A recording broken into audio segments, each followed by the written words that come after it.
South Asians in the UK have a rich tradition of political activism. Today I'll be exploring the Asian youth movements in Britain. Now, these Asian youth movements were formed in the 70s and 80s out of a necessity to protect our own communities from racist attacks on the streets, but also to campaign against legislation which was seen as being detrimental to the lives of South Asians growing up in Britain. Against the backdrop of racism from both street gangs and the state, young South Asians growing up in Britain in the 70s and 80s began to organise for themselves. A common stereotype of our communities was that we were simply passive bystanders, too weak to stand up for ourselves, and this myth was shattered with the emergence of the Asian youth movement. South Asians growing up in Britain faced a number of challenges.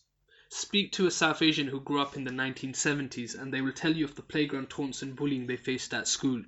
It was in this period that local councils had the controversial policy of busing, where black and Asian school kids would be bussed out of their local communities to prevent a large number of ethnic minority kids being in the same school. On the playground, violence was so common that Asian kids had no alternative but to learn to defend themselves. Saeed Hussain, a former member of the Asian youth movements in Bradford, describes how going to school in the 1970s was a bit like prison, because most of us would not actually get to venture into the surrounding areas. If you went to the local shops, you'd be constantly getting chased. Money got taken off you, or you got beaten up.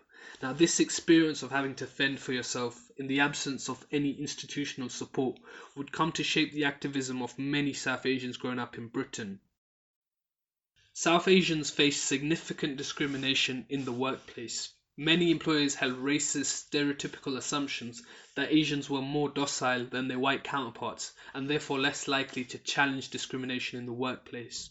Lack of trade union support for Asian workers meant that often South Asians in the workplace faced a fight on two fronts, tackling racism not just in the workplace but also within the trade union movement. Now, many young Asians witnessed firsthand the struggle of their parents' generation in confronting racism within the workplace, and the lack of trade union support that they witnessed highlighted the necessity for young South Asians to organize and mobilize for themselves.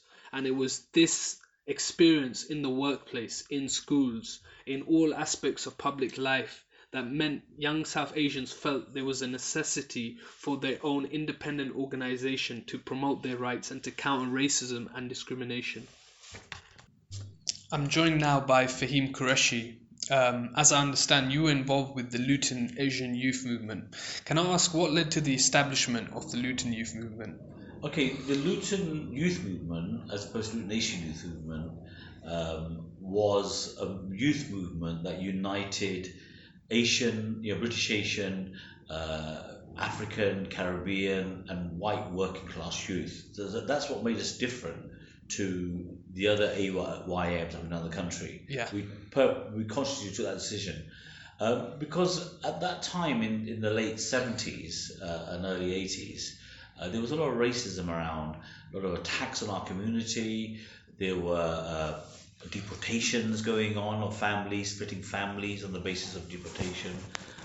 So we wanted to come together with young people to draw attention to those issues and unite and campaign around those issues.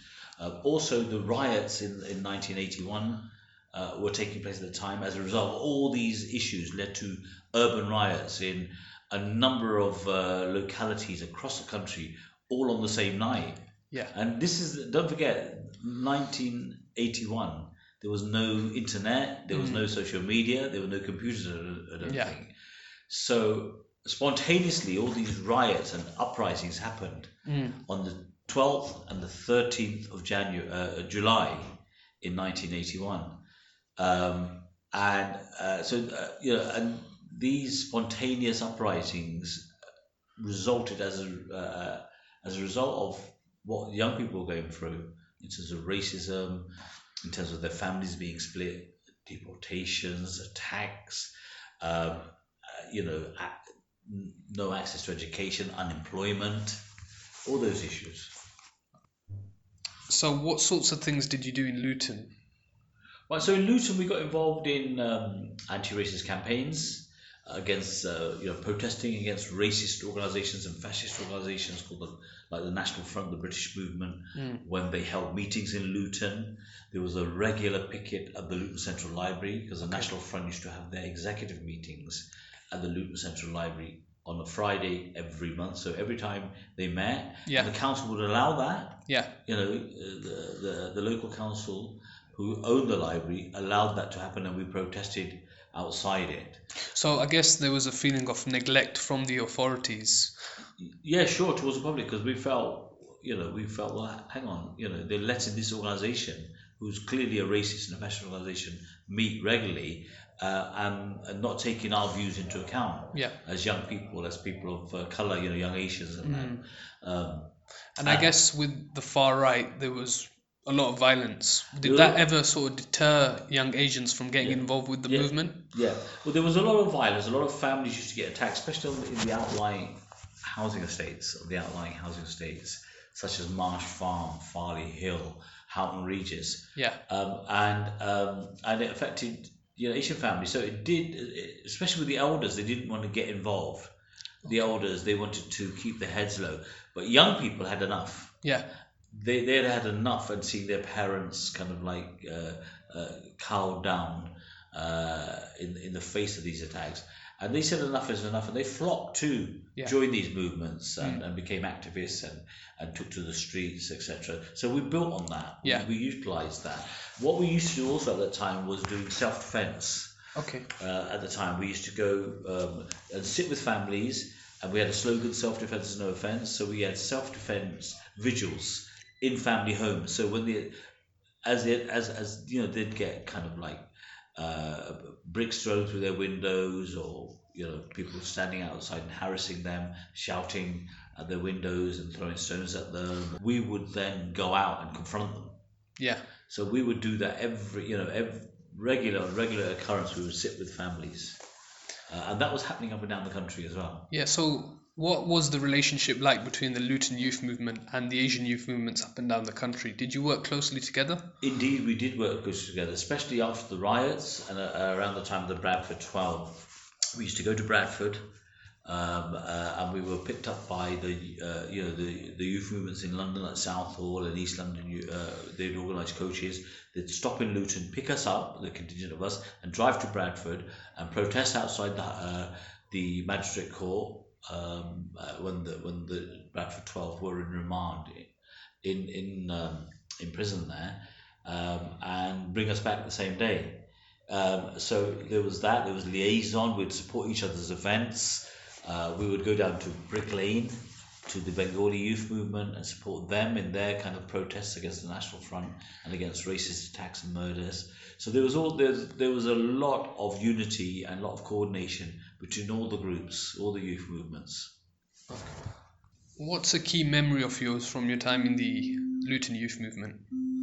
Well, I think the key memory for me must be the protest that we organised, the march in 1981, just after the mosque. They were building the Luton Central Mosque. It wasn't quite finished, and it was going to be one of the first purpose-built mosques in the UK. So on the minaret, the unfinished minaret, there was a pig's head placed on top. And so in protest, we galvanised the community and took out a march through Bury Park, stopping at the mosque and going to the town hall. And as the march started, it was small, and it went through Bury Park, it grew and grew, and as it came to reach the town centre, it was really big. When we reached the town centre, we were attacked. There was an organised attack by British movement skinheads on the march. So they actually confronted and attacked the march, and we defended ourselves. So that's quite a poignant moment for us. So what stands out for me in particular with the Asian youth movements was the sense of unity between various nationalities and religions. Do you think the South Asian community today still has that sense of unity? I don't think it does really. I think we've been the victims and let ourselves become the victims of divide and rule of the British ruling class. They've really played on that, like they used to play on that in the past. And that unit, that tactic of dividing and rule has been utilised again, and it has divided us. So before we weren't, we were all referred to as Pakis. It didn't matter if we were Muslim, Sikh, Hindu, or even, Indo-Caribbean. Yeah. We were all kind of tarred, we were all kind of, one thing to them. And and we all suffered racism. So that's what united us. And we defined ourselves as Asian. Yeah. In fact, we went further than that. The more politically conscious of us defined ourselves as black. Yeah. Not black, not being a skin color, but black in a political term, in a political sense, meaning our relationship to imperialism and colonialism. Okay. We were all here because they were there. Yeah. Our parents, irrespective of what race we were, went through the same, colonialism, racism when they got here, exploitation. They weren't even represented by labor unions at all. They weren't allowed to. The unions wouldn't even accept Asian workers at the time because they thought that Asian workers were undercutting the white labor market. I guess one thing that's quite interesting, especially with the Bradford Asian Youth Movement, was the anti-imperialist stance they had. And that's something that I found particularly interesting because there was such consciousness of the young Asian people. That's right. Of things happening around the world. And I guess, did you guys work with other campaigns? Yeah, no, indeed. I think in the kind of the anti-imperialist stance came out of the leadership of those movements, the politically conscious leadership who managed to unite our struggles in the UK, in England and Britain, what was happening with us, to Palestinian struggles, to the struggles of the Irish people, to anti-imperial struggles worldwide, South Africa, the anti-apartheid struggle at that time. So made those links and made those kind of ideological links and those organisational links. In Brick Lane, the left were planning, something, but the youth from the community in Brick Lane said, no, we're going to stand here. We're not going to chase the national. If they come to our communities, we're there to defend our communities. Sure. You can go and have your, your march and this and that. And the same happened in Luton quite recently, actually, when the EDL marched first time round in Luton. I think in 2011, the first time round, the Asian youth themselves stood in Bury Park. And all the other left groups were in the town centre, and they wanted the Asian youth to come in, join them in the town centre. And the Asian youth said no. There was literally about 3,000 Asian youth that blocked the whole of Dustborough Road. And stood firm in the town centre. I remember my parents telling me to stay away from the area at the time. And this was, I guess, even amongst my friends, the parents and the older generation saying, stay out of trouble, don't confront these people.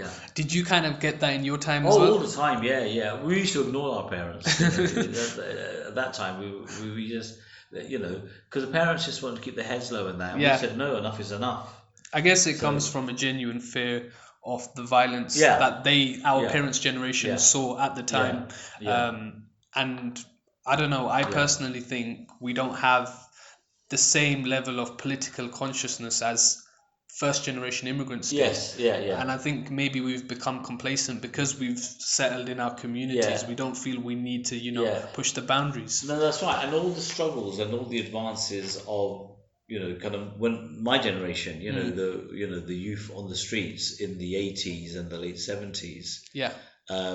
And we made it more comfortable. Anti-racism got kind of acceptable. You had local authorities with equal opportunities policies and anti-racist policies, and it kind of got institutionalized, right? And now we have a situation now where it's rampant again because of Brexit. It's become legislation. The flights that are deporting people. The Windrush scandal, for example. Windrush scandal, So what would be your message to young people, young Asian people growing up? I think the young Asian people, to come out and organise yourselves, take up those issues, take up the baton. Because if anything, things haven't changed, they've got much worse. I would imagine. I know where you've got real extreme right-wing governments in power in the UK, pushing through some very draconian stuff under the guise of prevent or anti-deportation or Windrush or whatever. And we're sleepwalking into disaster if we don't organise ourselves and if they're not confronted. And it was because we confronted racism not only on the streets but politically that there were changes made at that time. And we need to do the same now.